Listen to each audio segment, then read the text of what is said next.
दोस्तों स्वागत है आपका आपके अपने YouTube channel the AQ traders में। दोस्तों आज के वीडियो में हम बात करेंगे USD INR के बारे में और जानेंगे डेटा और चार्ट की मदद से आगे का मूव।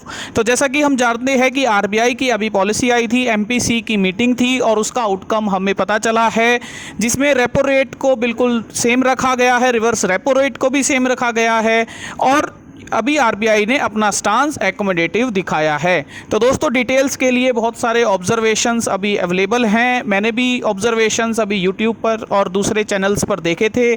तो दोस्तों उसमें स्टैंडिंग डिपॉजिट फैसिलिटी एक इंक्लूड किया गया है, जिसकी वजह से जिसके तरीके से अभी RBI जो है बाज़ार से लिक्विडिटी को मैनेज करेगा। तो इसमें आप डिटेल देख सकते हैं, जैसा कि ये इकोनॉमिक टाइम्स का भी अभी एक आर्टिकल हम पढ़ रहे थे। तो दोस्तों हम डेटा और चार्ट की मदद से चलते हैं। तो सबसे पहले यदि आप देखेंगे तो USD INR का ये वीकली चार्ट हमने बनाया हुआ है और वीकली चार्ट में एक बड़ी अच्छी एक लाइन, हॉरिजॉन्टल लाइन हमने डाल के रखी है जो कि स्पॉट वैल्यू की है और वो इस कैंडल के जो लास्ट कैंडल थी उसका हाई यदि आप देखेंगे तो उस हाई पर आप एक लाइन ड्रॉ कर लीजिए, तो वो एक अच्छा रेजिस्टेंस का काम अभी करना चाहिए। जैसा कि हमें ये लेवल 76.33 यहाँ नज़र आ रहा है, यहाँ एक अच्छा रेजिस्टेंस का काम इसे करना चाहिए। तो डेली चार्ट में भी यदि आप देखेंगे तो USD INR ऊपर से ये USD INR का फ्यूचर्स का चार्ट है और फ्यूचर्स के चार्ट में भी आप देखेंगे तो यहाँ एक अच्छा रेजिस्टेंस लेके ये नीचे आया, फिर बाउंस किया, फिर नीचे आया, बाउंस किया। तो दोस्तों अभी आपको क्या लगता है कि ये बाउंस करने के बाद जैसा ये एक बॉल की तरह कर रहा है, बाउंस फिर डाउन फिर बाउंस, तो या क्या इसे लोअर लो बनाना चाहिए? यदि लोअर लो बनाना चाहिए तो इसका टारगेट जो है 75 का बनता है, इस बार इसे ज़रूर 75 तक आना चाहिए। और यदि ये यहां सपोर्ट लेता है तो इमीडिएट रेजिस्टेंस इसके ये लेवल्स बनते हैं 76.25 के और 76.5 और 76.75 पर तो बहुत हाई कंसोलिडेशन है, जहां हमें पहले भी रिजेक्शन देखने को मिल चुका है। इसका मतलब ये कहानी समझ आती है कि USD INR की जो रेंज बनती है, जो अभी फिलहाल के लिए रेंज बनती है, वो नीचे की तरफ 75 और ऊपर की तरफ 76.5 से 76.75 की रेंज अभी बनती है। USD INR इस रेंज में टॉगल कर सकता है, बिल्कुल रह सकता है, ऐसा हमें लगता है। तो आवरली चार्ट हमने प्लॉट किया है। तो आवरली चार्ट में यदि आप देखेंगे तो यहाँ आपको एक अच्छा रेजिस्टेंस देखने को मिल रहा है। 76.2 के जोन में एक अच्छा रेजिस्टेंस इसे देखने को मिला।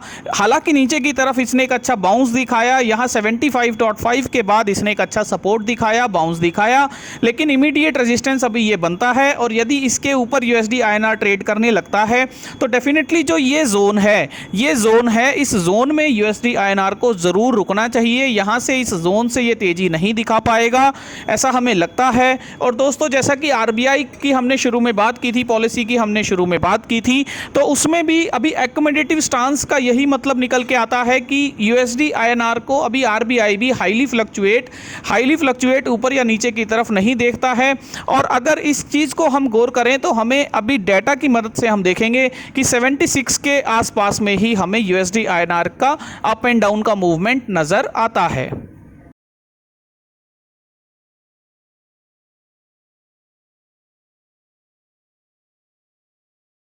तो दोस्तों डेटा की बात करते हैं।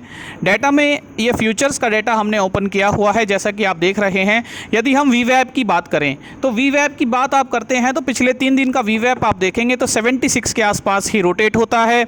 यदि आप बिल्डअप देखते हैं तो 5 तारीख को 2,28,000 कॉन्ट्रैक्ट्स का अनवाइंडिंग हुआ था, जो USD INR नीचे की रेंज में 75.45 से 75.74 की रेंज में था।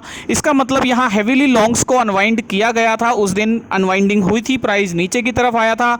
यहाँ एक एक्सपेक्टेशन बनता था कि USD INR 75 के लेवल पर आ जाएगा, लेकिन जैसा कि इसके बाद ये ऊपर आने लगा तो आपने देखा कि USD INR में अभी 2 दिन में एक बिल्डअप हमें देखने को मिल रहा है। और बिल्डअप ये हमें बताता है कि USD INR अभी किसी डायरेक्शन में 76 का स्टांस छोड़कर जा सकता है।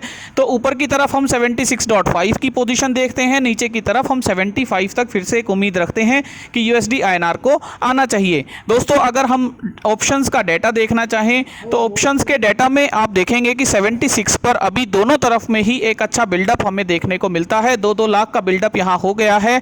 इसका मतलब कि जो इसका जोड़ा बनता है, इसका जो सम बनता है, इसको आप सम कीजिए जो कि 75 पैसा पकड़ लीजिए। तो यूएसडी आईएनआर ऊपर की तरफ 75 पैसा, नीचे की तरफ 75 पैसे का अभी एक रेंज फॉर्मेशन करता हुआ नजर आता है। और उसके बाद दोस्तों हमें लगता है कि जैसा कि ये बिल्डअप भी अच्छा बन रहा है, दोनों ही स्ट्राइक पर बन रहा है, इससे एक अंदाजा हमें लगता है कि ये जो प्रीमियम है 70 पैसे का, ये प्रीमियम डीके होना चाहिए। यूएसडी आईएनआर बिल्कुल इस प्रीमियम को डीके करेगा, ऐसा हमें लगता है। ओवरऑल हमें समझ आता है कि यूएसडी आईएनआर को एक रेंज में अभी रहना चाहिए और 76 का प्रीमियम को इसे डीके करना चाहिए। ऊपर की तरफ जाता है तो हम एक 76.5 तक सेल ऑन राइज की उम्मीद रखते हैं, और नीचे की तरफ अभी दिखता है तो 75.5 के बाद हम इसमें एक सपोर्ट बाय ऑन डिप के लिए तैयार हो जाएंगे। हालांकि 75.5 के नीचे ये जाने की कोशिश करेगा तो बिल्कुल हमारा टारगेट 75 का रहेगा। धन्यवाद।